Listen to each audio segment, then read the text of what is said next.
Today, we're going to be going over the main differences between a Wright Stander ZK that is stock and one like this one that has been upfitted with Greenzie Autonomous Mowing. We'll be going over the main differences that allow autonomous mowing to help reduce the cost of labor.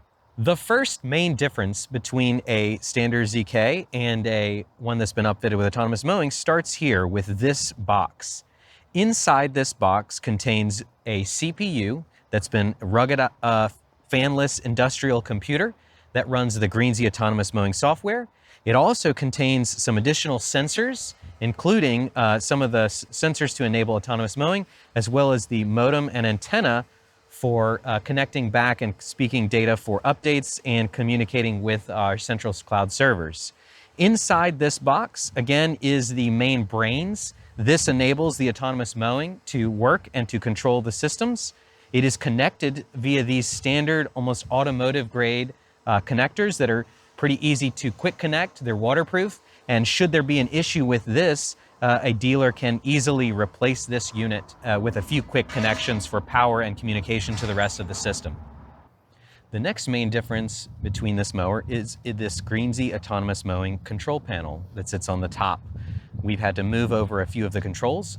Some of these controls are standard. You've got your standard key ignition switch, PTO, as well as your hours and throttle here. The new addition of this control panel allows the operator to utilize the functions of autonomous mowing. The first key difference is this switch from manual to autonomous. When the mower is in manual mode, all functions operate manually like a standard mower. When autonomous, the Greenzie system is now able to control the mower. This is a standard e-stop. This is a safety relied component. It's a standard latching switch, press and then switch to depress. It also has a map and cancel button, as well as some LEDs to help with operation, as well as figure out if there are any error codes on the system. This main addition allows operators to utilize the Greenzie Autonomous Mowing system. Another key difference is this encoder. This is a disc that reads an electromagnetic signal to take wheel velocity and turn it into something that the system can read.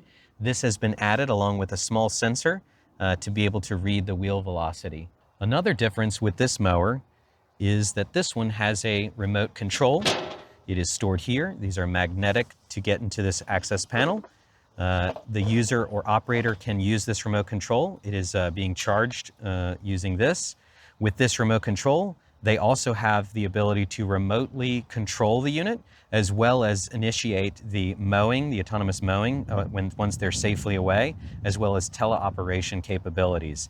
This controller also has a industry standard latching e-stop, just like on the top, and can be worn by the operator at all times. Now, the other key differences, as you can see, this machine has CAN bus enabled pumps that allow autonomous remote control. These pumps are what allow us to have left and right control. These are from Hydrogear and are supported by the Hydrogear's dealer program. Another key difference before we get to the rest of the sensor control panel back here is a depth sensing camera that is right here for the rear. It contains a wide 120 degree FOV view of what's in back of the mower. It is covered by the operator while they're mowing, but once it is in autonomous mowing, it does allow visibility into the back of the mower. Another key difference is in this sensor cage that is attached to the mower. This sensor and antenna cage contains 3 depth sensing cameras. These are Intel RealSense robotics cameras, as well as a GPS antenna for doing RTK level corrections. It also contains antenna for the remote control, as well as an optional redundant safety sensor, either one of this LiDAR or a AI ML camera available in 2 configurations. In addition, there is a sensor underneath here for an IMU that also helps with localization, as well as this flag for when it is running under autonomous operation to help assist people in knowing that it is indeed manned by a robot. Another key difference is in the power on this mower. The battery has been upgraded to a larger capacity, different group cell.